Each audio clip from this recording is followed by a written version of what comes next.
Hello guys, David Vose again. Oh boy, it got cold today. Last night a little bit. Everything's frozen. Supposed to get some snow, I think not tomorrow, maybe the next day, because tomorrow's gonna be like 50 degrees. And it's gonna drop back down in snow. And I don't know how much snow, but hope you're having a wonderful day, friends. Oh man, I wish you guys could know how important it is to watch some of these videos that none of you watch. Now, if I do a video on Trump, a good video on Trump, it could do 3, 4, 5,000, 6,000, which is really a lot for me now because they won't let my videos go. So a video that would do 5,000 now, 5 years ago, would have gone to 100, 500,000 clicks or more. But I'm not in that little spot where I'm in the computer and it pops up into people's feed and they're like promoting it. So they just keep it hidden. And the only people that watch my videos are the ones that literally watch every day. If you don't keep watching, they'll drop you from the list. So I'm only getting like 1,000 people watching some of the most important videos, because if it's about something like knowledge or who John the Presbyter is, which is what this video is going to be about. Well, more than that, but details you've never heard, will never hear anywhere, put together in such a way that will expand your knowledge of what in the world this world is and what it's about. But even if you're not a Christian, I'm just talking facts, and you could put these facts together, and you can decide whether I'm telling you a fact or not. I mean, I go over so much information historically and philosophically that even if everything I'm telling you is the truth, which it is, I'm sure there are times when I'll misspeak or something isn't exactly accurate, because sometimes you read in the dictionary something that's not actually accurate. But 99.9% of everything I'm saying is actual fact. And the conclusion comes about when you put all this together in the way that I'm doing it. And the reason for that is because you have to have a knowledge that encompasses a lot of facts. The more one knows about all these little facts of history and one studies the deeper mysteries, then one can put these things together. And it's not like we're trying to put it together like a tapestry and you could just make it any color you want. Put the red here and the yellow over there. I'm not doing that. And you'll see that if you watch these videos. These videos are putting the information together in the only logical peg they go in. I only put round things in round holes and square things in square holes. I never try to put a triangle in a circle. So we know we're about 90.9% of an accurate understanding, except that what we don't know, we don't know. And we're looking for those little loose ends. So most of what I'm saying, everybody already knows. It's just they have never been able to put it together, or they don't want to put it together for you. So I wish there were more of you that were willing to. I don't blame you. You can't waste an hour a day listening to David. But if you're really, really searching for some answers, you almost have to watch all of the videos, or most of them, and if you miss one, you might be missing the one's got the puzzle that's really going to do it for you. So I recommend that you watch these videos if you're really searching for an understanding of what's going on. And I know that sounds maybe arrogant or something, but friends, I'm just telling you, you can look for yourself and judge for yourself. But I really believe that we're getting somewhere here. I've been searching these things for many, many, many years.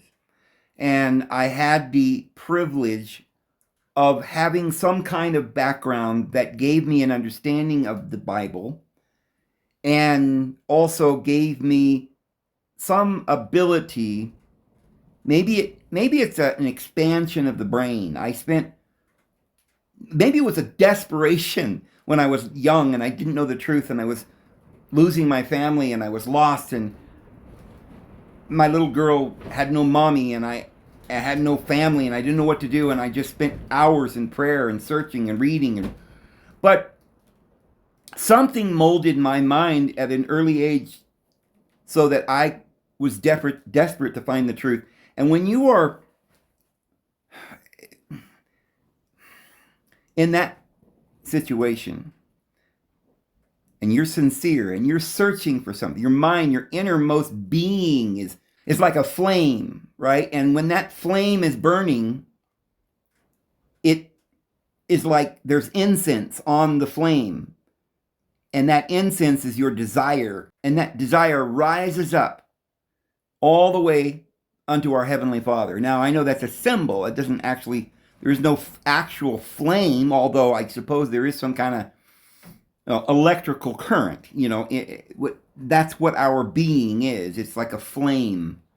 We're like a ray from the eternal sun that is our divine being, that is our higher divine consciousness, that is the universe. And we're all one in that. And you don't have to be like gifted. You just have to have a desire. That's the gift. If you desire something enough, it will come. And I desired the truth. And I refused to go and read books. And even when I was listening and learning from my teacher, I didn't believe everything he said at the beginning. It was hard because I'd come out of this Jehovah's Witness thing. But when I stood in the field and the angel came and began to explain it to me, sort of whenever I needed to understand things, it was just like telepathically they would explain. And I started to find that I could ask a question, close my eyes, and I would see a picture. Now, the picture didn't explain everything to me in that flash of a moment. It was just a picture. But in another flash, there was like this interpretation. It was like a symbol. And the Lord gave me the ability to interpret symbols and esoteric wisdom from the time I was younger. And I only say that because I want you to know that I believe that this information is really, really, really close to the absolute truth. Now, like I said, there's things we don't know. We don't know all the details of what happened coming over to America and the peoples and where they went. I don't know all the details. But the general idea, now, I know, or I assume, I more than assume, I feel. I can generally feel, and not only just this feeling I get, and mostly based on comments and the way people react. Those who haven't watched a lot of my videos are very skeptical, and they think, well, this is ridiculous. Yahweh's the devil, that's ridiculous. They won't listen any further. So it's hard to get into a person's mind where they were able to trust you enough to even listen sometimes. But for those of you who've been watching and watching and watching, you're beginning to trust me. You've noticed that you didn't know if something was right, and then later on you found out, oh, maybe that is true. And then I'll give more evidence. So give me some time if you are just new to this channel. Because today I'm going to give you some information that is like what I'm saying. It's going to expand your ability to trust it. Because this is information, you might hear the wind blowing in the background. Boy, I tell you, it's about to blow off the roof. It's revelation that I'm receiving right now about a certain John the Presbyter that is going to help us understand a lot of information, not just where John went or who John is. Now just think about this.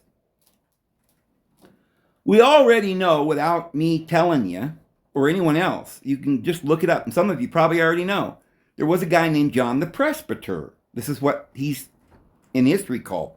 And John the Presbyter was some guy that sat on a throne or something. Got pictures of him sitting on a throne. He went somewhere beyond, the known world. It was some kind of a legend in a sense. But where do these legends come from? What's going on here? Why did early Christians believe that John the Presbyter went somewhere far away with all the tribes of Israel and led the children of Israel somewhere and went off to rebuild the New Jerusalem? And why did so many people believe this, that they had expeditions you see these maps like the Peri-Urezi map and the Mercator maps and so forth, where they seem to know kind of what the continents looked like. Even in America, they kind of knew what it looked like. It wasn't exactly. And they would have these cities like Chilago on the map. The Mercator map has Chilago and other cities like it was a country with cities, and it had been mapped and people had gone there and they knew what it was. And so we do have these explorers that explored, and they were looking for the Northwest Passage, and they were going all over the place. And all of them were looking for John the Presbyter and the children of Israel and where they went. The 7 cities of gold or whatever. And supposedly nobody ever found it. Well, there's one group that landed in Nova Scotia, and they claimed they did find it, and it was all covered over. Well, the reason why nobody ever knows if anybody found anything, because if they ever did land and find these people, they integrated and they were told to be quiet. They didn't want anybody coming over here to murder them all, because that's why they were here, to get away from the bad guys. They were they needed enough time to establish a kingdom that was based on Christ, that would be able to survive the onslaught of the great last tribulation. They knew that. And this is why they had to have enough time to create the Constitution and liberty and justice for all and get this idea of liberty into people's hearts. Because to change society, you have to change the minds and the understandings of the people. To free somebody from the law is more than just explaining it to them. You have to help them understand it. And this is what we're trying to do here in these videos. Help you understand the true philosophy and the true history and how it fits together. And proving things that will get to the bottom of other things. So think about the world that talks about this Prester John today. They think, well, it's a legend. Ha ha ha ha. But first off, they don't even know what the word presbyter means. It's kind of strange. I mean, we got the Presbyterians, right? Why do they call themselves Presbyterians? What's that? Well, that's the Greek word presbyter and presbyteros, or presbyterios, but it's presbyter. And that word means an elder. It just is the word that they translate elder. So they throw people off with this word presbyter because it says right in our English Bible in 1st, 2nd, 3rd John, John, I the elder, John the elder. That's what he calls himself in the 1st, 2nd, and 3rd John. And so he's saying, I am John the Presbyter right there. So now we know who John the Presbyter is. And everybody, if you look it up somewhere, they're going to say, well, we don't know who John the Presbyter is. Probably some other John. It could have been John the Apostle or John the Revelator. They might be 2 different people. Maybe it's John the Baptist. Nobody knows. Well, I guarantee that they probably would know or could know, but they don't want to know. They got to keep this sort of fuzzy so that nobody really knows. They never want to just tell people, oh yeah, John the Elder, John the Elder. So that matches when you're reading there in your English translation today where it says John the Elder. And then you'd know who he was. So they know that he was on the Isle of Patmos and that so we know that it's just this one John. Because the John that was on the Isle of Patmos is the one that wrote the book of Revelation, is the one that was finally freed from the Isle of Patmos, the penitentiary, and went back in his old age to Ephesus. And it was this near Ephesus where there was this place called Hierapolis. I know it sounds like someplace in Egypt, but Hierapolis. And the city of Hierapolis was, I guess, the father of that city was Papias. Interesting. Pappy? Eh, Pappy. Oh, I love you, Pappy. Oh, man, you're my daddy, baby. But who is this great Papias, right? Well, if we were ever told about Papias and how he learned everything from John, because John the elder knew everything, was with Christ from the beginning unto the end, and was the one knighted to take care of the Virgin Mother. So this is the one who starts the Knights of St. John, and we've talked about that last couple videos. So now we have a little bit better understanding as why he would take off and hide somewhere. He's got to preserve something. He was knighted to protect and to preserve. Specifically Mary. But why Mary? I mean, well, because she's the mother of the Lord. And the mother of the church. And it says that in 1st, 2nd, 3rd John. I think it's in 2nd or 3rd John where he says, the lady greets you, which is a Greek word that means the feminine ruler, or like, you know, even today when we say Madame and Milady and Mr. and Master, today we don't realize it, but these are ruler type terms, your majesty, and these kinds of words. So he's saying Milady, he's saying the feminine lord, to all of her children, she sends greetings. Who was John talking about? Who was all of her children? How many kids did she have, right? She had Jesus, and he was crucified, and maybe James and Judas and Simon, but that's not what he meant. He meant all the Christian world, all the people who believed in Jesus. And that's not just a group of people who only believed in Jesus. This was a worldwide religion that were originally following John the Baptist.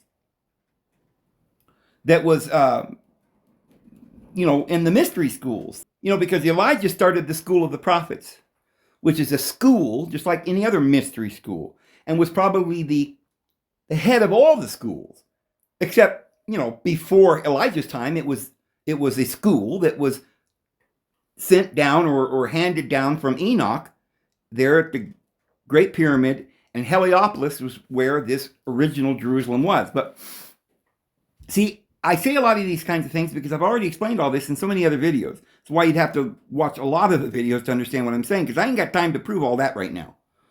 But what I want you to understand is that if anybody wanted to know and did any digging, if there was any real scholars, they would know who John the Presbyter is.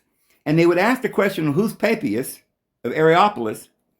And then you'd find out that Papias of Areopolis wrote 5 books that gave us the true doctrines right straight from John the Apostle.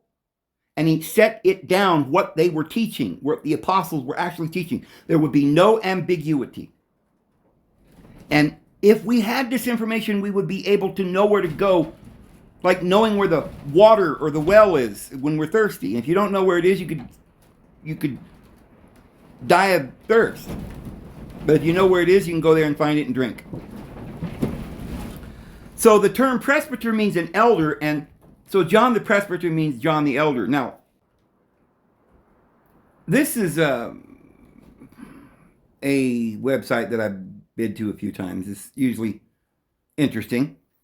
It's called Got Questions, and it says, who was Papias of Areopolis? It says, little is known about the life and death of Papias from AD 60 to 130. So he lived at the time that John the Elder, who is an apostle, he lived at that time and was taught by him. So little is known other than he was the bishop of Areopolis in Asia Minor, now modern Turkey.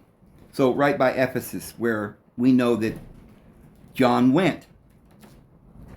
And he recorded details regarding Jesus and the apostles in 5 books entitled The Exposition of the Sayings of the Lord. Unfortunately, Papias' books are now lost except for some excerpts found in the 2nd and the 3rd century writings of Eusebius and Caesarea and Irenaeus of Lyons. Papias of Areopolis wrote for the stated purpose of presenting the accurate record of the teaching and works of the apostles as reported to him by John the Elder, John the Presbyter. So, if we could get a hold of those 5 books, we would have all the information we would probably need, because he would tell you everything that the apostles and Jesus Christ was teaching. So we wouldn't have any more speculation with all these different denominations, right? But fortunately for them, we've lost them, right? Well, we have some excerpts, some little pieces of the manuscript, so we know a little bit about what he was saying. And you'll be surprised at how much we can learn from those little excerpts that we do have. And yet nobody will ever...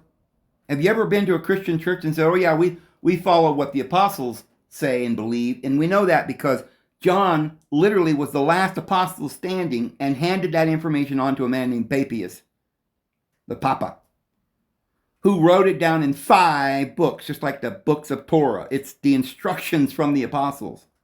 Oh, but we don't have it anymore. Yeah, but we got some excerpts. So what does it say? And notice what it says here. Irenaeus assumes this to be the Apostle John, while Eusebius assumes Papias is speaking of a lesser known John. Well, what they neglect to tell you is that Papias was literally standing there writing down what he was supposed to write down that John told him to write down. And so what Papias believes is important. But somebody named Eusebius, which is 300 and some odd years later, working for Constantine, some apostate, of course he wouldn't even know which John it was, because he's 300 and some odd years later. So, I don't know, they word these articles, like, I guess they can't lie, but they word it in such a way you don't get the truth out of it. They always want to throw you, right?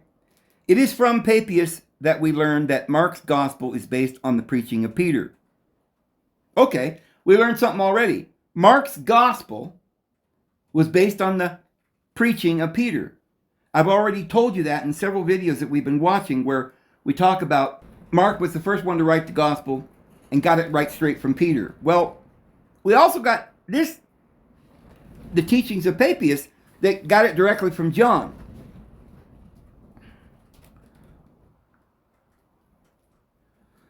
But going back to that first point, so this guy who's writing this says that Eusebius assumes that he's speaking of a lesser known John.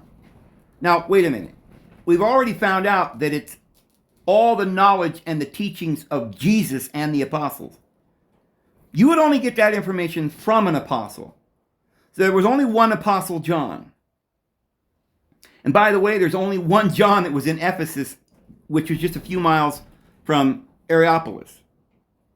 And all of these words and their connotations were written for us. Sometimes these people weren't even called what they're saying. They're using words to describe so that you know who they really are. So if you're saying a John up at the area around Ephesus in the exact time that John the Apostle was there as an elder who would have wanted to leave all the teachings of the apostles with somebody so that it would be preserved. And remember, that's what John's doing. John's the one who is with the lady and is told by Jesus, this is your mother, protect her with your life, I knight you. And John went with Mary and Mary Magdalene and Lazarus and the 72, which is the Sanhedrin. And we know that. So where did they go? Well, at some point, they're up there talking to a man named Papias, making sure that he's got all the information so that the people at that time knew the true teachings of Jesus. And it's from Papias that we learn that Mark's gospel is based on Peter. And Papias also says that Matthew originally composed his gospel in Hebrew, which at that time could refer either to Hebrew as we know it or to an Aramaic or a Semitic language. Now, people will tell you that today because they don't really know. They're just telling you stuff that they read. It gets repeated. Somewhere else on the internet, all this is repeated, word for word, and this is just a copy of it because nobody has any actual information. They're just repeating these scholars that are repeating scholars. The fact is, there was no Hebrew. There was no Hebrew. All the Judeans in that area, wherever they lived, whether it was the ones in Palestine or the ones down there in Heliopolis or anywhere in the world, everyone in the world spoke Greek. For 300 and some odd years, they had been speaking Greek. No one spoke Hebrew. It was lost, dead, gone. There was no Hebrew language. So it was not the Hebrew language. That's a farce. Now, it was a kind of Aramaic Semitic language, yes.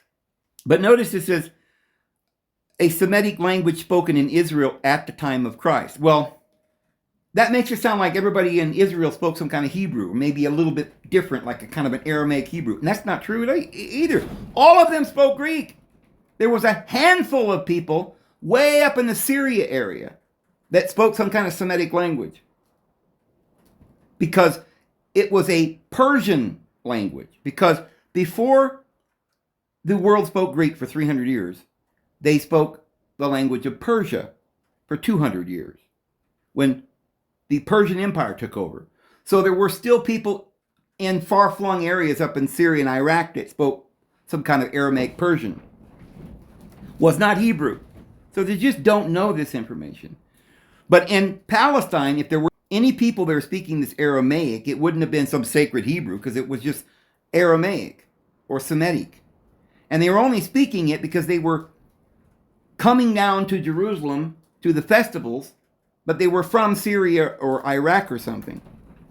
So they're not telling you the truth. They didn't know when they said that. They were repeating somebody who just was not actually stating some empirical fact. Irenaeus takes Papias to mean that Matthew used a lot of Hebraisms. That is, his gospel, although it may have been composed in Greek, so Matthew was composed in Greek, but it had Hebraisms, or certain phrases that stem back to a different people. So it was composed of Greek, but was written in a Hebrew style. But Eusebius interprets Papias to mean that the Gospel of Matthew was originally composed in Hebrew, some Semitic language, and later translated into Koine Greek. And Papias also states that Judas Iscariot did not die from the actual hanging, but from his fall when he was cut down and burst open upon hitting the ground. In this way, Papias harmonizes Matthew 27:5 and Acts 1:18. Now, a lot of people will go to those two verses and say the Bible contradicts itself. One says he was hung and one says his bowels fell out. Well, they're both true. He was hung, and then when they cut him down, his bowels fell out when he hit the ground. So this explains a lot. Why don't we read? Why aren't people being told to go back and look at this person called Papias? And not only that, doesn't that prove that Jesus was real? Because there's a man named John that literally is in history books talking to a man named Papias, and Irenaeus knew these people, and Polycarp, and these guys were all students of John, personal students of John. How do you become a personal student or disciple of John if John didn't exist? And if John existed, then I wonder if Jesus may have existed. Oh, well, I suppose he did. But they don't want you to know all this information. But now, hold on. Josh of the Sons of God Ministries, take a listen to this. Yes, it says that Eusebius seems to be more critical of him. Some have suggested this is because Papias was a Chiliast. Papias, a disciple of John, who was a disciple of Jesus, who was literally being told the truth of what Jesus taught to preserve it for prosperity, he was a Chiliast, which is a millennialist, which in today's theological terminology might most closely resemble a premillennialist, which means that Christ would return before the millennial began. So that would mean that whenever Christ returns, there will be a millennial reign of Christ on earth. And we haven't had the reign of Christ on earth yet, have we? So therefore, Christ has not yet come, Josh. And Irenaeus was a fellow Chiliast. But it says, but Eusebius was not. So now, Eusebius was in 300 to 300 and something. So by that time, there was no real Christian faith that, unless you read only the Bible and those who knew the apostles, like Polycarp and Papias, even Irenaeus, who knew Polycarp, would have known. But go down 300 years later to Constantine, who has a council and gets together all these crazy people that were trying to promote some Gothic crazy Judaism again, and denies the divinity of Christ. And they have this big argument and begins to combine the church with some Roman throne and emperor, and makes paper bulls and anathemas, and literally burns on the stake anybody who really is a Christian, and who wipes out the holy flame in around 395, burns down the Alexandrian library so that you'll never know any of these ancient books, and this is probably why we don't have all of Papias anymore, because they burnt it down. And you're going to tell me one of the favored Constantine scholars, Eusebius, we're going to trust him a chillist. We're going to trust him a preterist. And why did he become a preterist? Because he was told that now the church is the kingdom of God. This Roman abomination, this sacrilegious organization that were now taken over by these Bavarian Judean Goths from the north, coming down and run by Constantine, which is up in Constantinople, which has got the eagle, and it's got two heads, both looking different directions, which is what the Russian government has now as their symbol. This is the kingdom of the East. This is the one that came down over the Rhone and had a big war with Julius Caesar. They were the barbarians. So yeah, they wanted to teach people that Christ said he would come, but I guess he wouldn't. Not literally, but he comes in his church. So this was doctrines that was established by people that were 300 years after Christ and didn't know the apostles or Jesus. I don't want to read the whole thing, we ain't got time, but let's go down to this paragraph where it says, first let's look to two individuals who had connections historically with John, Papias and Irenaeus. Papias, AD 60 to 130, was bishop of Areopolis in Phrygia. Now, I want to point something else out, just as a little side note, and we're going to get back to it. Papias was over Areopolis, which sounds like an Egyptian place, right? Remember, the true church was originally in Heliopolis, in Egypt. So somebody went up to Turkey and named this town Areopolis. And it's in the place that today we call Turkey, but then it was Phrygia. Ever heard of the Phrygian cap? The Phrygian Liberty cap that was on the statue at Chalago that has been removed because they burned it and they built another statue and they kind of changed a couple of things. The Phrygian cap is the cap of liberty. And the liberty that this country has, liberty and justice for all, came from the Phrygian individuals who were also called Tartarians. And it's interesting that the last apostle, and Jesus said to Peter, what is it to thee if John remains until I come?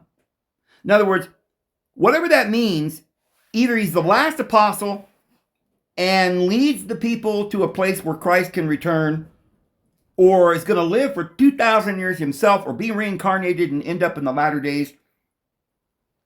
But I'll tell you one thing, what I know. John was the knight of the Knights of St. John, and he was knighted to protect Mary and the holy Textus Receptus. And he took her somewhere safe after they were expelled from France. It was a long line of knights. They were knighted so that before somebody died, they knighted somebody else. You ever seen the movie Raiders of the Lost Ark, or what was it, the one where they had the Ark of the Covenant and Harrison Ford had to go through all these tests and the test of his faith to finally get into this cave, where inside the cave was the Holy Ark of the Covenant, and standing next to it was a knight protecting it. And to this day, according to Jesus Christ, there will be someone standing to protect the holy truths and the Virgin Mary, who will be alive in our day before the coming of Christ, because Jesus said so. Whether these individuals are going to be incarnated again, or whether they just live that long. I know that Mormons today believe that Peter and John are both alive and have lived for 2,000 years somewhere on the earth in some secret place. And when they asked Joseph Smith where the 10 tribes were, he said they were in some kind of a bowl, like a bowl, or is it a concave? Anyway, in the north. And I thought, people don't understand that the north doesn't mean the North Pole, and that the center of the world is Heliopolis, and the ring of fire are the eternal mountains that go all the way around. That is what we keep talking about, the Rocky Mountains that go all the way through the Aleutian Islands and down through Japan, Taiwan, New Zealand, Australia, Antarctica, and then up through South America, Chile and Peru, and then through Mexico and back to the Rocky Mountains in America again, through Canada. So the bowl is a circle, and Galilee, meaning the circuit, Galilee of the nations, it means the circuit of the Gentiles on the mountains of Israel. Because there are mountains of Israel, because the 10 tribes went to all the nations and are in this ring or bowl that is on the top side of the earth, because if you go outside of that ring, it's just a big ocean. It's just a big Pacific Ocean. Most people don't realize it, but all the continents are on one side of the earth. The other side is all water. So we're on the top, the northern half, and the pinnacle of that mountain, Mount Zion, is Heliopolis. And the bowl or depression is all the nations around about that are far away from where civilization had been there in the Middle East and then later at Italy and Europe. But it flung all the way to America, China, Japan, Australia. Those are the mountains of Israel. And it was somebody, Prester John, that took all of the children and went there to that faraway place, to the ends of the earth, as the prophecy says to Joseph. Your vine will go over the wall and go to the extremity of the ends of the earth and become a great multitude of all the nations, tribes, tongues, and peoples. Not just one nation, but all the nations, which is the 10 tribes. And so it all starts here in Phrygia with the Phrygian cap. And John the Presbyter, the elder, was there, friends. So we'll get back to that. So Papias was a bishop of Areopolis in Phrygia, Asia Minor. He was a contemporary of Polycarp, who was a disciple of the Apostle John. Now, both Papias and Polycarp were disciples of the Apostle John.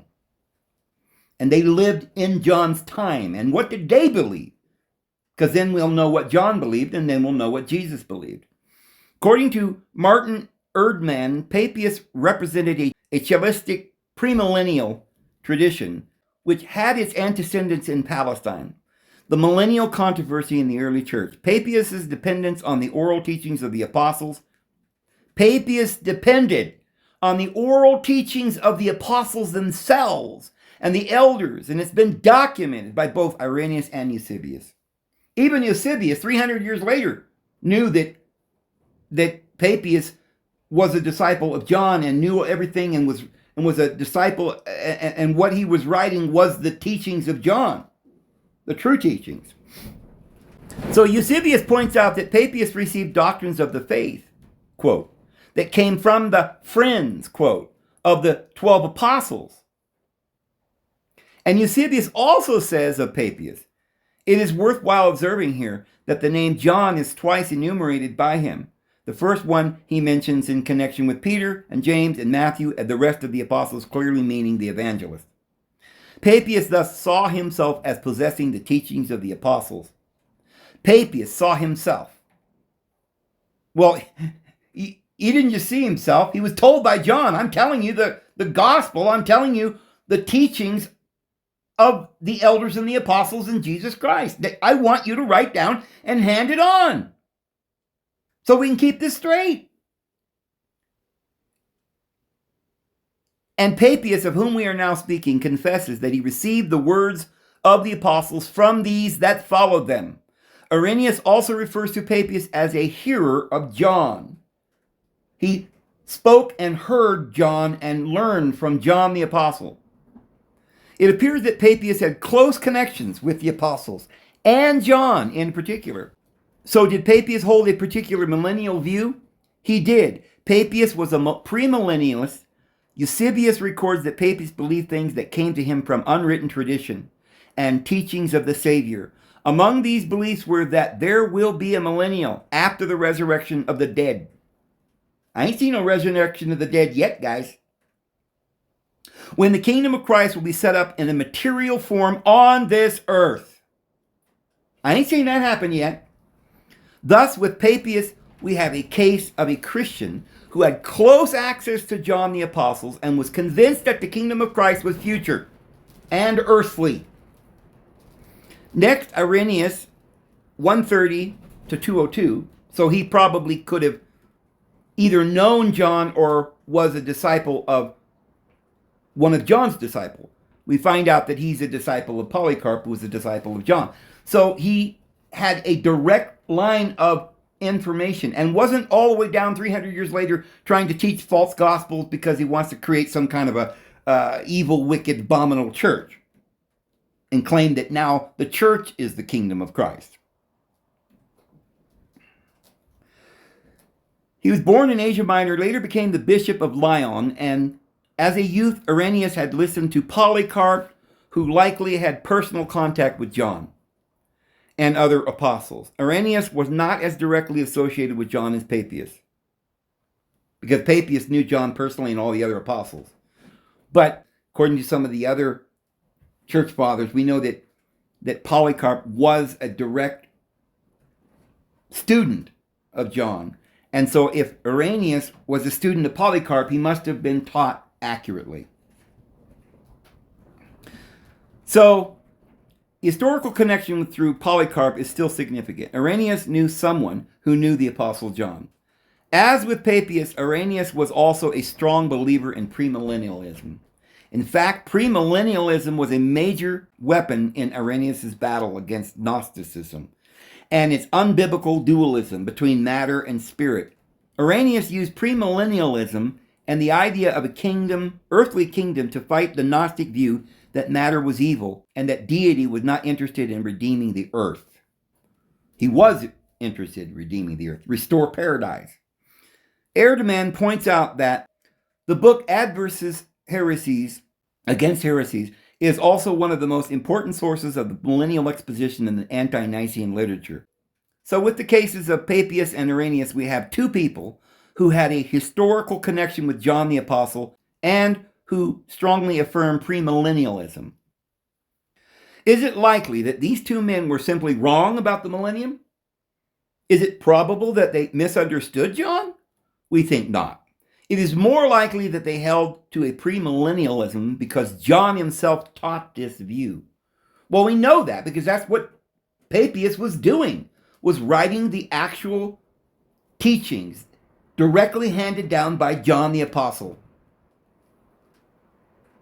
So if you're going to say, oh, some of the church fathers believed in preterism, that's long, hundreds of years later, friends.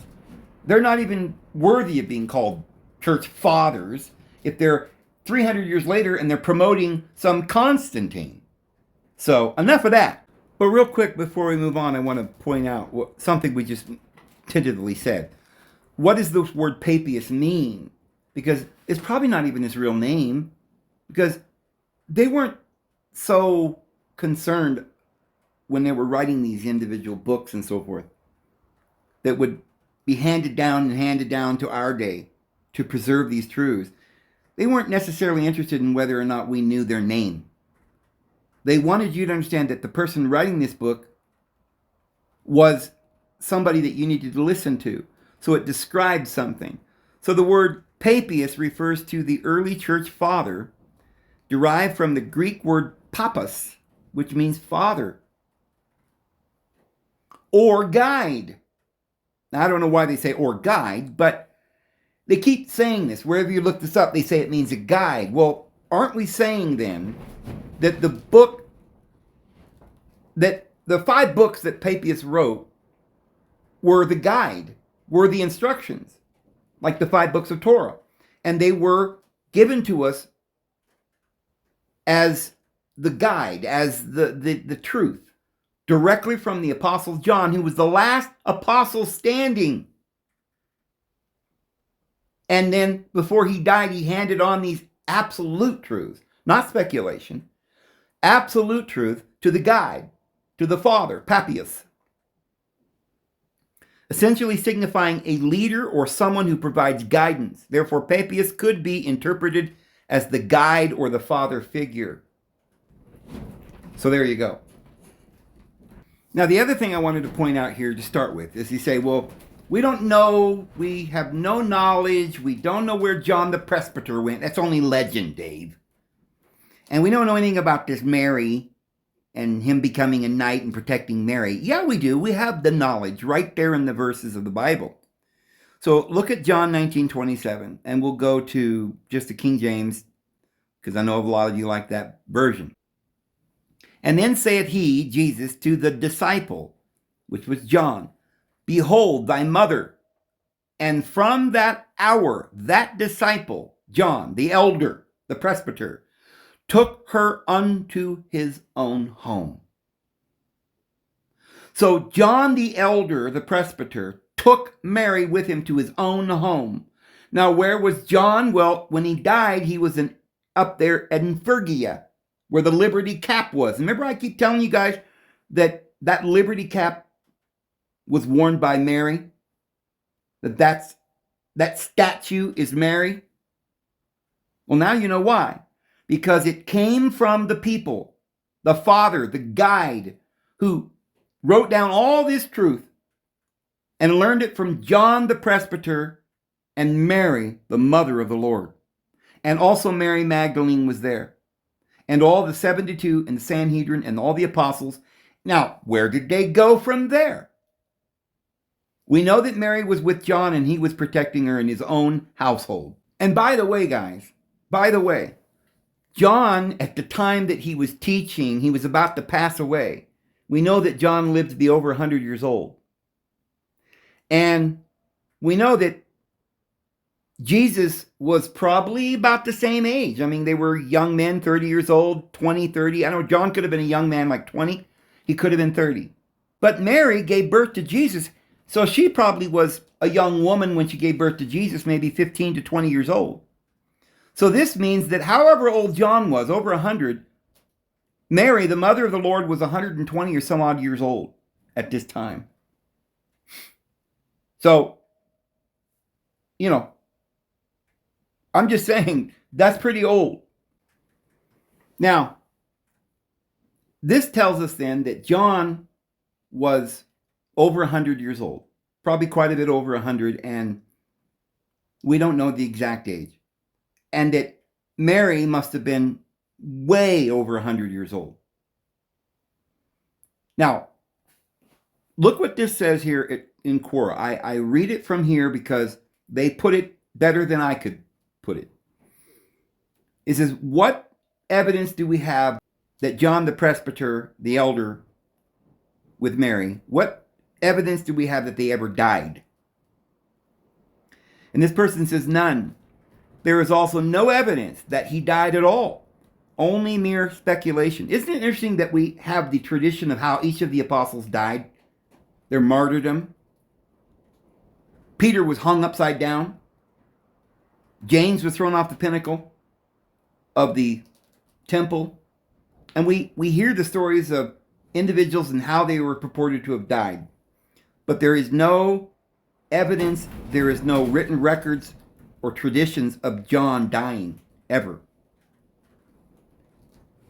So to believe that he died would invalidate the blessing he asked of Jesus, which was to live on earth until he returned. It's heavily implied to be so when Simon Peter asked Jesus about John, to which Jesus asked, rhetorically, if I will that he tarry till I come, what is that to thee? In other words, he was instructing Simon not to worry about John and to focus on his own works. Now, the Book of Mormon further testifies of this. When Jesus visited the New World after the Ascension, Mormon, in compiling and abridging the records of his doomed people hundreds of years after Jesus' visit, wrote that Jesus knew the hearts of 3 of the men, only referred to as the 3 Nephites. In 3 Nephi 28, 6 through 7, Christ said to the 3 men, behold, I know your thoughts, and ye have desired the thing which John, my beloved, who was with me in my ministry, before I was lifted up by the Jews, desired of me.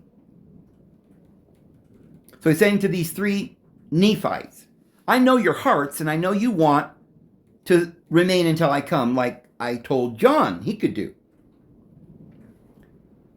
He desired that of me.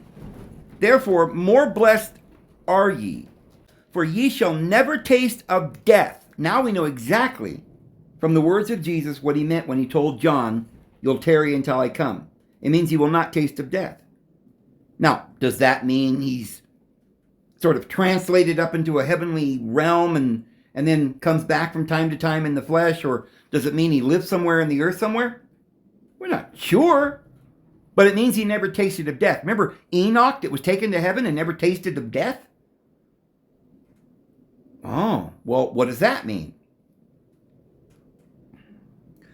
But ye shall live to behold all the doings of the Father unto the children of men, even until all things shall be fulfilled according to the will of the Father, when I shall come in my glory with the powers of heaven. Remember, these are 3 Nephites, like 3 witnesses. They have to witness all the things that ever happened on this earth.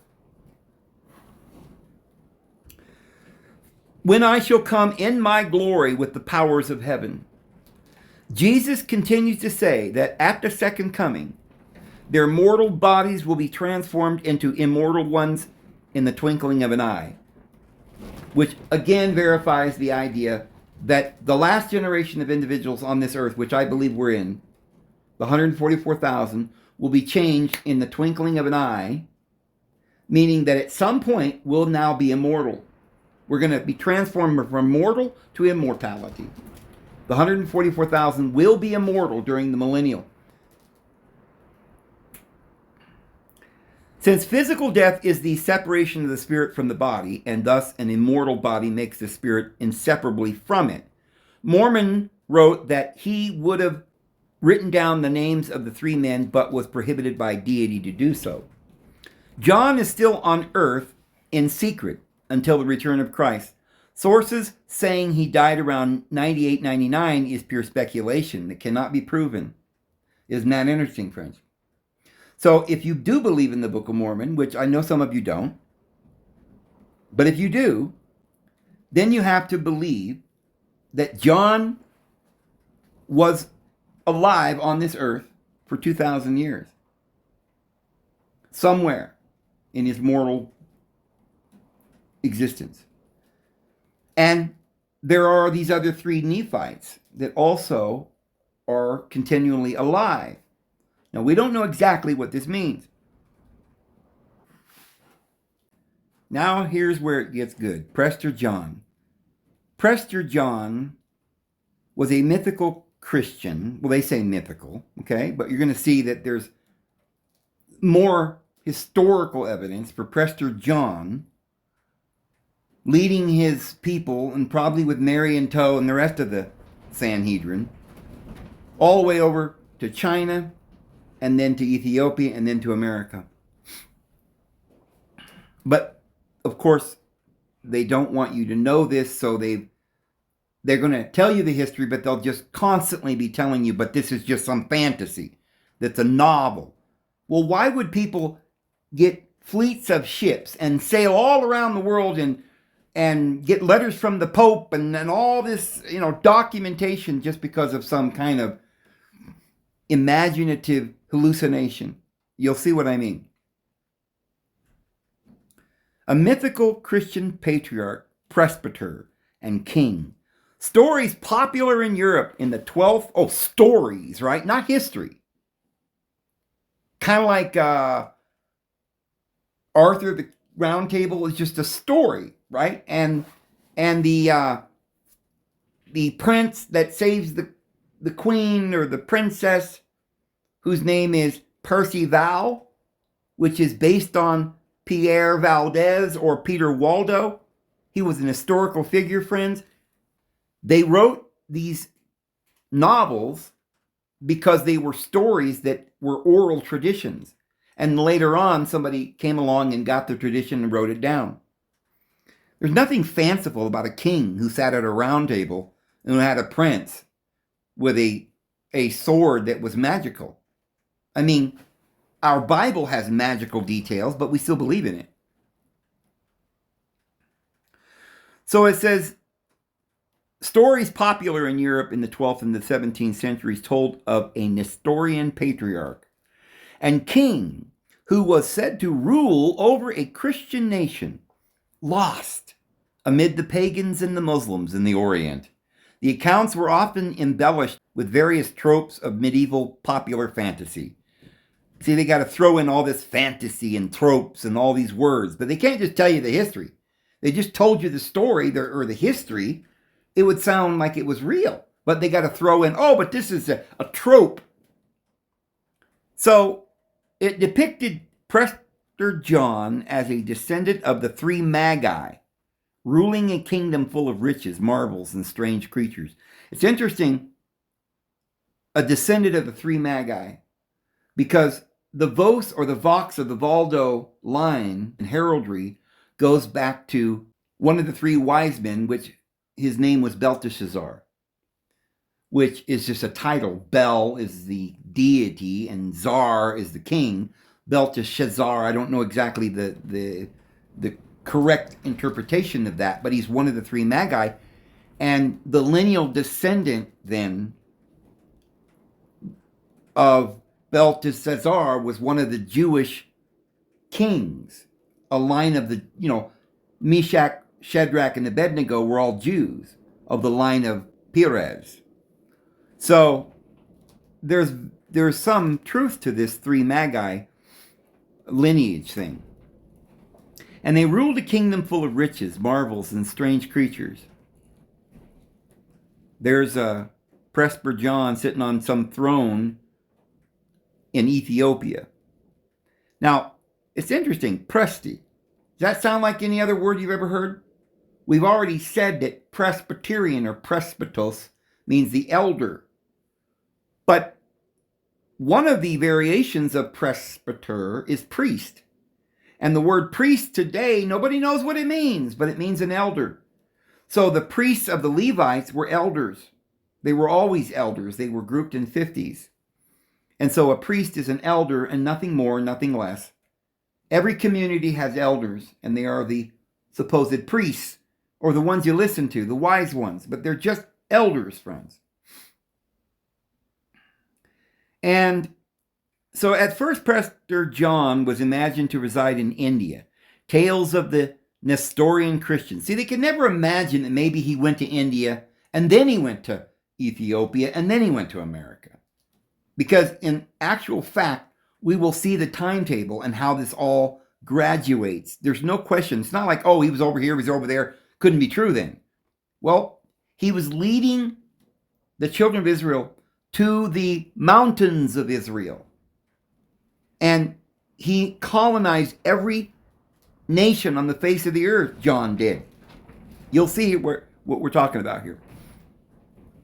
Tales of the Nestorian Christians' evangelistic success there, and of Thomas the Apostle's subcontinental travels, as documented in works like the Acts of Thomas, probably provided the first seeds of the legend. So it's just a legend, but it's a scripture. The Acts of Thomas. It's a biblical book. Thomas went to India. Get over it, man. You can't believe in history unless it suits your prerogative.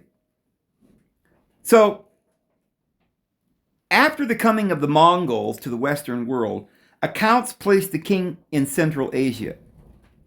And eventually Portuguese explorers came to believe that the term was a reference to Ethiopia. Well, later on it became, they migrated there, by which time it had been an isolated Christian exclave, distant from any other Christian ruled territory.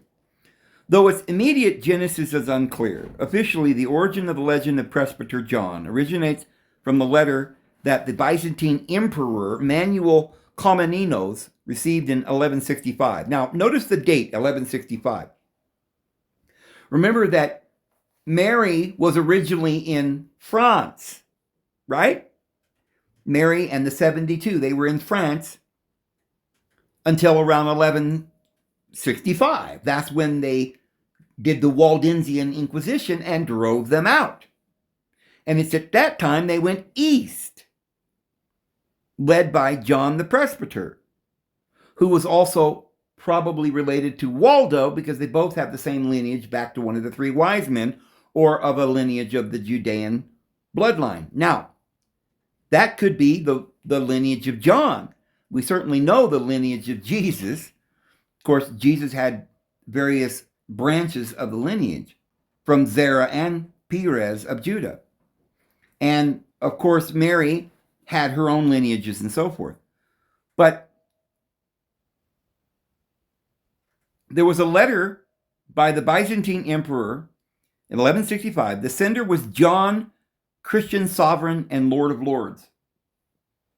So we got a letter from John, who signed it Christian sovereign and Lord of Lords. But that's just fantasy. The letter described the very rich lands of this monarch located in Central Asia.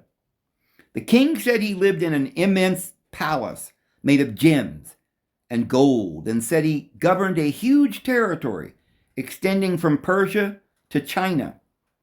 Now remember, this is after 1165, because previously they lived in France, right? But they were driven out. For many years, the myth of Prester John was associated with the dream of reaching a sumptuous kingdom where all material pleasures were fulfilled and people lived in opulence. The legend of Prester John drew strongly from earlier accounts of the Orient and the Westerners' travels there. Particularly influential were the stories of St. Thomas the Apostle, proselytizing in India. Oh, that's a fantasy. That's a legend, Dave. Well, it's a scripture, recorded especially in the 3rd century work known as the Acts of Thomas. Oh, it's a 3rd century work. That means sometime after 200. Almost as old as the Gospels themselves. And just because they found it and dated a copy of this book then doesn't mean it was written before. But this text inculcated in Westerners an image of India as a place of exotic wonders and offered the earliest description of St. Thomas establishing a Christian sect there, motives that loomed larger over later accounts of Prester John. Similarly distorted reports of movements in Asia of the Church of the East, or Nestorianism, informed the legend as well. This church had gained a wide following in the Eastern nations and engaged the Western imagination as an assemblage both exotic and familiarly Christian. Particularly inspiring were the Church of the East's missionary success among the Mongols and the Turks of Central Asia. French historian René Grosset suggests that the Prester John story may have had its origins in the Karat clan, which had thousands of its members join the Church of the East shortly after the year 1000. By the 12th century, the Karat rulers were still following a custom of bearing Christian names, which may have fueled the legend. Well, it's just a legend. They named themselves after Christians because they were Buddhists, right? Okay. Additionally, the tradition may have drawn from the shadowy early Christian figure John the Presbyter of Syria, whose existence is first inferred by the ecclesiastical historian and bishop Eusebius of Caesarea based on his reading of the earlier church fathers. This man said in one document to be the author of 2 of the epistles of John. Okay, Prester John was supposed to have been the teacher of the martyr bishop Papias. Oh, he was supposed to have been, but this is legend, Dave, who had in turn taught Irenaeus. Well, that's just poppycock. That couldn't be true, right? However, little links this figure, supposedly active in the late 1st century, to Prester John. Legend beyond the name. The title Prester is an adaptation of the Greek word presbyterios, literally meaning elder, and used as a title of priests holding a high office. Indeed, presbyter is the origin of the English word priest. Oh my goodness! Wah! Later accounts of Prester John borrowed heavily from literary texts concerning the East, including the great body of ancient and medieval geographical and travel literature. Details were often lifted from literary and pseudographical accounts, such as the tale of Sinbad the Sailor, the Alexander Romance, a fabulous account of Alexander the Great's conquest, was especially influential in this regard. The Prester John legend, as such, began in the early 12th century. Well, of course, because that's when they ran him out of France, with reports of visits of an archbishop of India to Constantinople. Reports of a visit of an archbishop of India to Constantinople? It's just a report? In other words, somebody said that they actually went there. and of a patriarch of India to Rome. Oh, another guy, a patriarch of India to Rome at the time of Pope Calixtus II. These visits, apparently from the St. Thomas Christians of India, cannot be confirmed. Well, you've got records of it, but you can't confirm it because you don't believe in the records. Evidence of both being secondhand reports. There's evidence of it being secondhand report, but they didn't say that it's been proven to be secondhand reports. And if it was secondhand, does that mean it's wrong? No. Why are all these people having these reports? What are they, delusional people in those days? Even the Pope's delusional? What is certain of the German chronicler Otto of Freising reported in his Chronicon of 1145 that the previous year he had met Hugh, Bishop of Jabala in Syria, at the court of Pope Eugene III in Viterbo. Hugh was an emissary of Prince Raymond of Antioch, sent to seek Western aid against the Saracens after the siege of Edessa. His counsel inspired Eugene to call for the Second Crusade.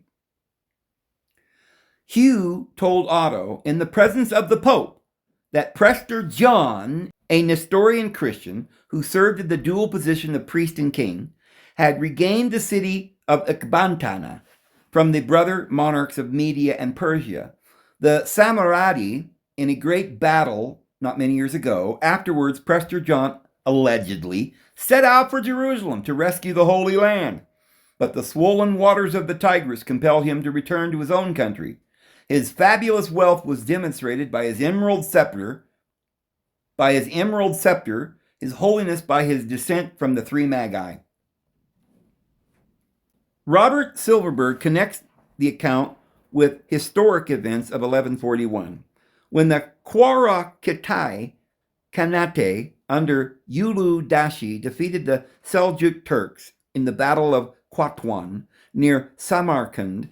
The Seljuks ruled over Persia at the time and were the most powerful force in the Muslim world.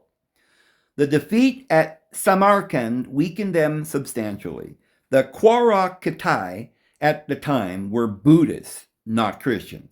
And there is no reason to suppose Uli Dashi was ever called Prester John. There's no reason to suppose it except the actual historical references in the letters and the documents, right? But there's no reason to suppose. Well, you wouldn't have to suppose, would you? Uli Dashi, however, several vassals of the Quara Kitai practiced Nestorian Christianity. However, right, there's no need to suppose, but however, they did practice Christianity, which may have contributed to the legend. Well, it may have, right. It is also possible that the Europeans who were unfamiliar with Buddhism assumed that if the leader was not Muslim, he must be Christian. So, who knows? Maybe they're all liars. The defeat encouraged the Crusaders and inspired a notion of deliverance from the East. It's just fantasy, but the Crusaders were inspired because Prester John was in the East and was coming to help them in battle. But it was all just some kind of a legend, right? The defeat encouraged the Crusaders and inspired a notion of deliverance from the East. It is possible, Otto recorded Hugh's confused report to prevent complacency in the Crusades' European backers. According to this account, no help could be expected from the powerful Eastern king. So notice how they word this. It's possible that they made it up. Okay, I guess. It's also possible that you're an idiot and you're actually writing this to try and persuade people that not to believe in miracles and truths and biblical stuff.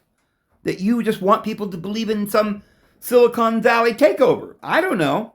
Now, the letter of Prester John, he even wrote a letter. No more of the tale is recorded until about 1165. Well, no more, right? Well, that's like 20 years later. Written copies of what was likely a forged letter. Okay, we got written copies, but it was likely forged. See, do you understand? This is all probably fake. All this tons of information. And it was forged, maybe. A letter of Prester John started spreading throughout Europe. An epistolary wonder tale with parallels suggesting its author knew of the Romance of Alexander and the above-mentioned Acts of Thomas. Well, maybe they did know about it. The letter was supposedly written to the Byzantine Emperor Manuel Comnenus by Prester John, descendant of the one of the three magi and the king of India.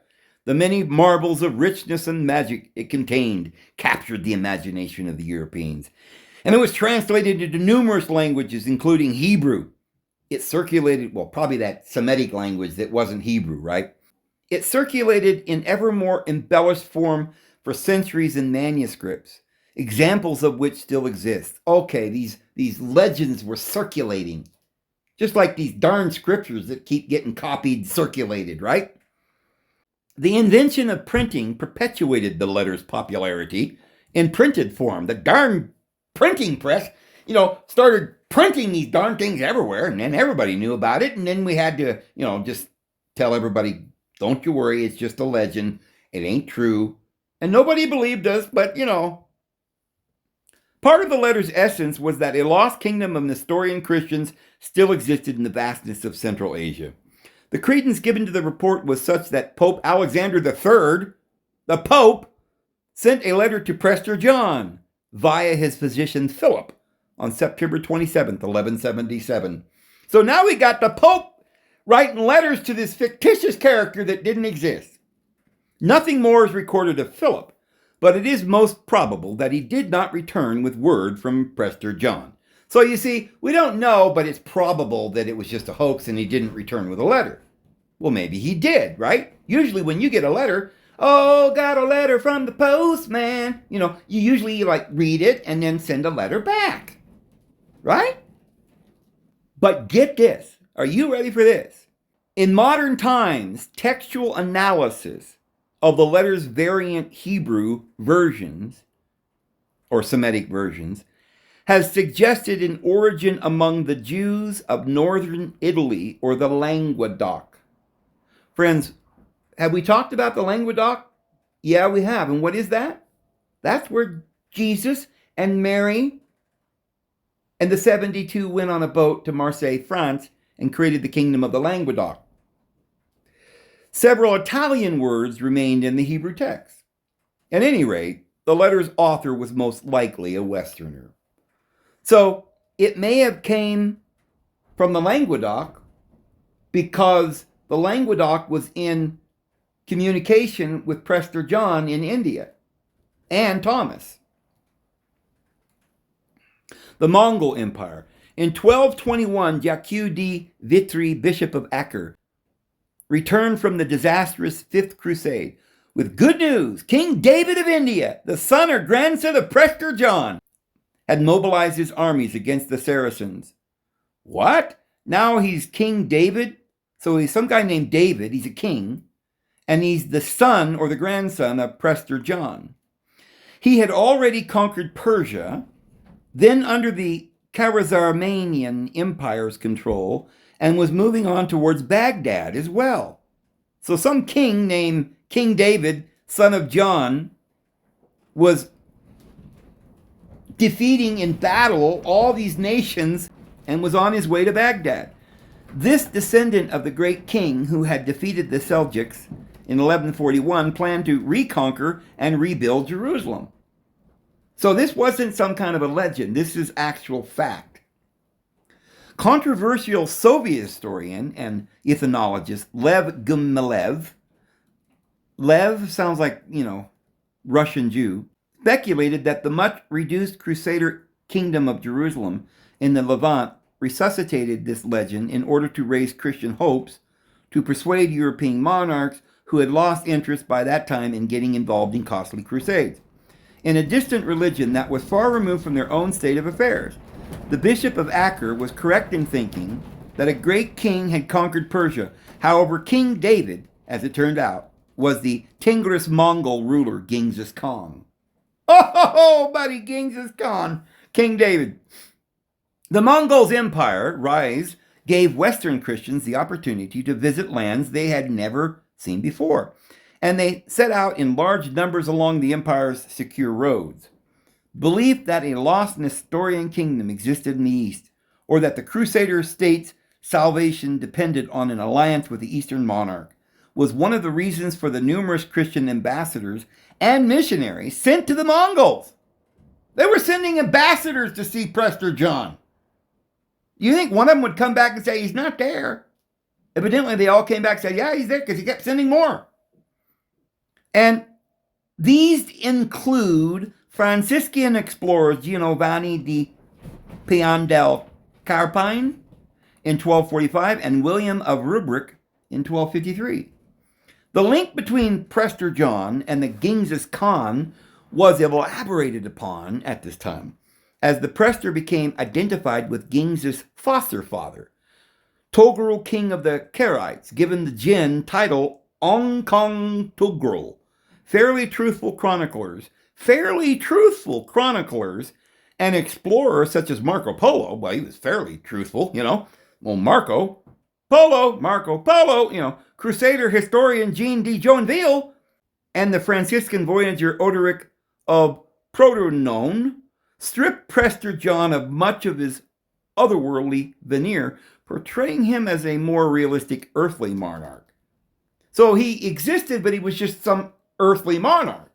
He wasn't a god, right? So therefore he doesn't exist. Well, perhaps John was a humble man and appeared to be a normal man. Odoric places John's land to the west of Cathay en route to Europe and identifies its capital as Khosan, variously interpreted by translators as a number of names and locations. Joinville describes Genghis Khan in his chronicle as a wise man who unites all the Tartar tribes and leads them to victory against their strongest enemy, Prester John. Okay, well, here's one thing we can conclude already. Whether or not Prester John was the same John the Presbyter or the John the Elder of 1st, 2nd, and 3rd John, or whether it was a man with that title, there was somebody writing letters to this guy, and they were conquering all of Asia, and they were the Tartarians. That we know from all the documentation. The Tartarians had conquered the then known world, headed up by a man named John the Presbyter. William of Rubric says a certain Voot, lord of the Karaites and brother of the Nestorian King John. Oh, this Rubric guy says that he had a brother. Well, John couldn't really exist, but his brother sure did. Ho! He was defeated by the Mongols under Genghis Khan. So Genghis Khan defeated a Voot guy and brother to the Nestorian, the Presbyter King John.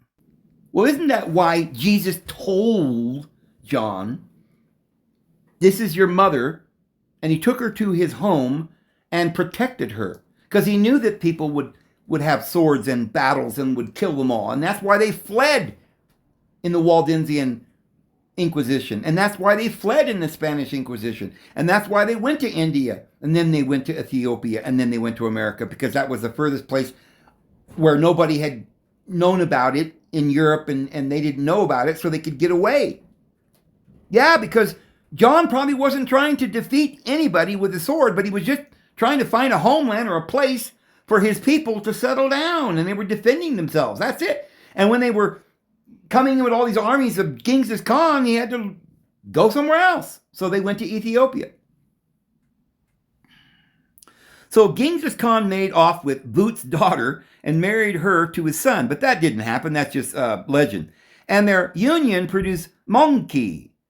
The Khan at the time, William wrote, according to Marco Polo's travels, an historian, a traveler who was traveling to find information and wrote down the history of it.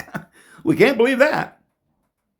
But according to Marco Polo's travels, the war between Prester and Genghis Khan started when Genghis Khan, new ruler of the rebellious Tartars, asked for the land of Prester John's daughter in marriage.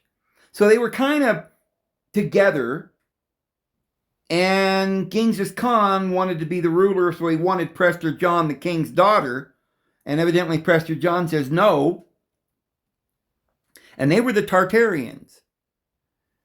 And angered that his lowly vassal would make such a request, Prester John denied him in no uncertain terms.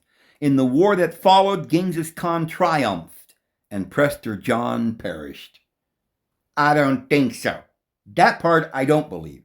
I believe Prester John, simply moved on and tried to find another place where they could rest in peace. The historical figure behind these accounts, Togrul, was a Nestorian Christian monarch defeated by Genghis Khan. So we do know that there were some Christians up there that were defeated by Khan, but it couldn't possibly be what they say, Prester John. He had fostered the future Khan after the death of his father Usigye and was one of his early allies, but the two had a falling out after Togrul rejected a proposal to wed his son and daughter to Genghis Khan's children. The rift between them grew until war broke out in 1203. Genghis Khan captured Sorgatani Beki, daughter of Togrul's brother Jako Gambu, and married her to his son Tulu. They had several children, including Mongi, Kublai, Hulagu, and Arekbok.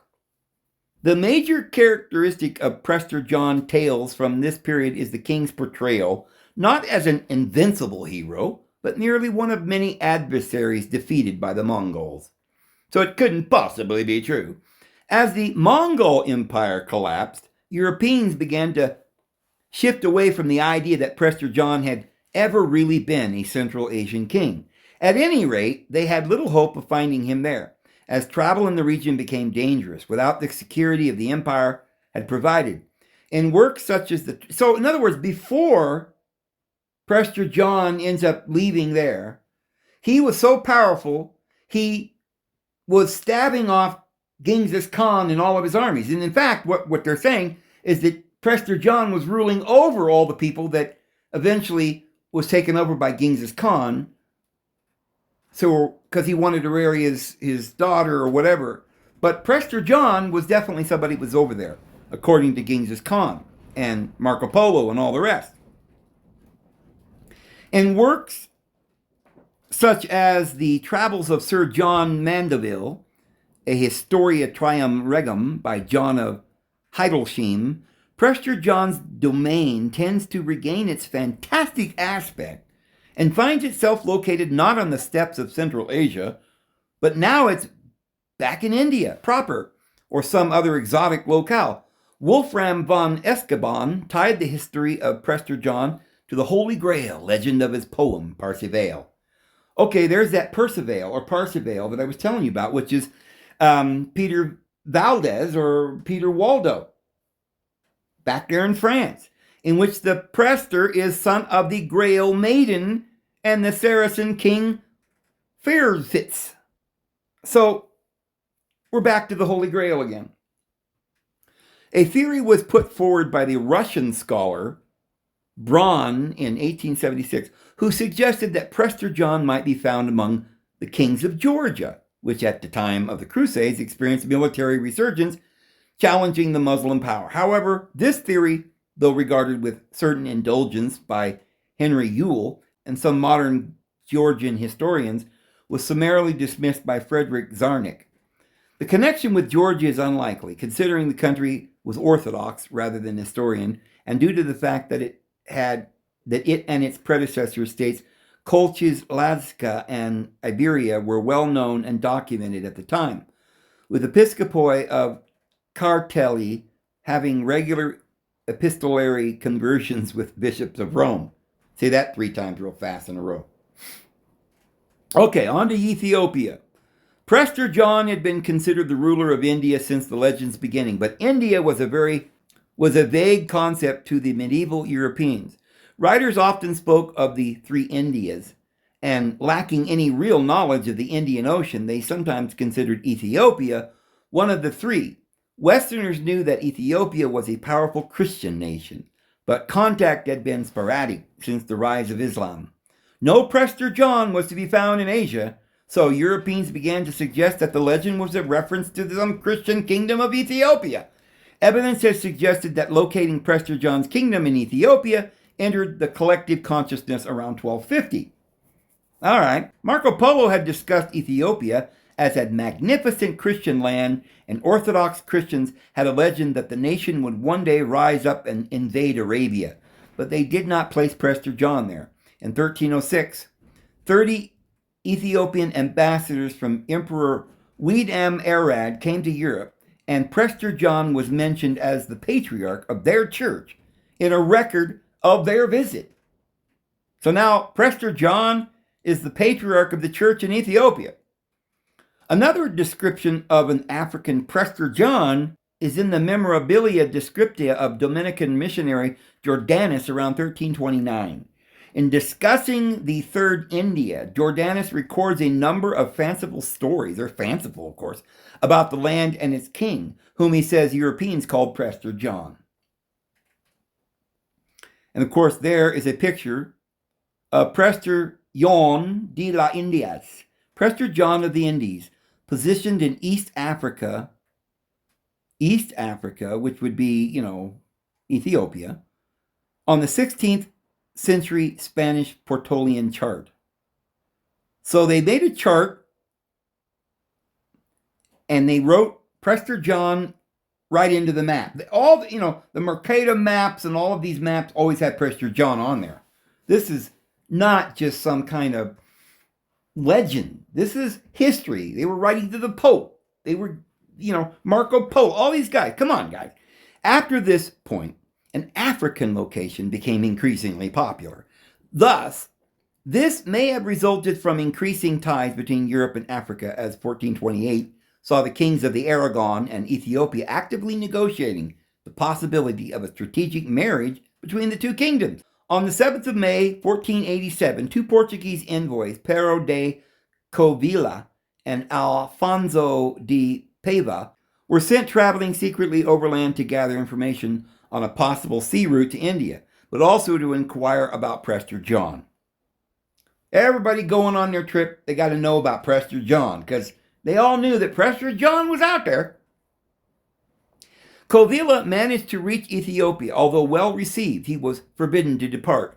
Contact for the purpose of finding allies, such as with Prester John, increasingly fueled early European exploration and colonialism. So, early European exploration and colonialism was an effort to go find the land of Prester John. That's why he's all over the maps, but it's just legends. These guys were idiots. More envoys were sent in 1507 after the island of Socotra was taken by the Portuguese. As a result of this mission and facing Muslim expansion, Regent Queen Helena of Ethiopia sent Ambassador Matthias to King Manuel of Portugal and to the Pope in search of a coalition. Matthias reached Portugal via Goa, having returned with a Portuguese embassy along with priest Francisco Alvarez in 1520. Francisco Alvarez's book, which includes the testimony of Covilhã, the Verdadera Informação das Terras do Prester Joas das Indias, or the true revelation of the lands of Prester John of the Indies, was the first direct account of Ethiopia, greatly increasing European knowledge at the time, as it was presented to the Pope, published and quoted by Giovanni Battista Ramusia. Oh, there you go. But, then you go down here and it says the Americas. The Italian historian Peter Martyr d'Angria identified the land of Prester John with Chicoro in his Decades of the New World. Francisco de Chicoro, a native of what is now South Carolina, the United States of America, who was captured by Spaniards and taken to Spain by Lucas Vasquez de Leon, had told Angera that his land was ruled by priests. And so the legend continues. Now, this Franciscan de Chicora, that story was supposed to have happened right around the beginning of 1500. So really, just before Columbus arrived, or rather about the same time as Columbus arrived in 1492 is when he sailed over the ocean blue. So somewhere around 1521 or something is when this individual is supposed to have seen John the Presbyter. Now, he could have been here for quite a few years before that, but at least by the time of Columbus, John the Presbyter was already here. And I really hate to do this. I really hate to do this, but I want to put this out there, and I want, in doing this, to kind of curb something that could happen months down the road once this gets out there and people start taking this and revamping it to their own likes.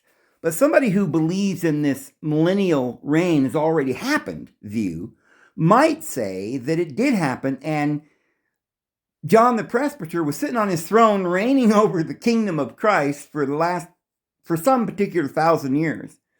Because from around 500 to 1500, you could say that's but the problem is with this is several. One, Jesus wasn't supposed to be with him. Like, there was no Jesus on the earth. The other 144,000 weren't there. We don't know hardly any of the details. And the dates don't match up because we've got 2,000 years since Christ. And so if Christ returned in 70 and then the millennial started then, well, it doesn't look like John the Presbyter started reigning until somewhere around 1100. So you could say, well, that first 1,000 years they made up. You remember that theory? And throw that out. But the most logical thing is that the reason that they threw out 1,000 years of our history, if they did, which I don't believe they did, but if you were going to go by that and imagine that, you wouldn't have a lot of proof for that. You just have to say stuff like that. See, what I've said, all that I've said is factual. I'm not overstepping any of the facts. I'm not even saying it happened in any literal way. I'm just putting the information there and you guys can make your own conclusions. But to say that was 1,000 years, and perhaps that 1,000 years was so magnanimous and John the Presbyter was reigning so supreme and the world was at peace that they just cut that out of history. But then why did they somehow give us, we still got 2,000 years?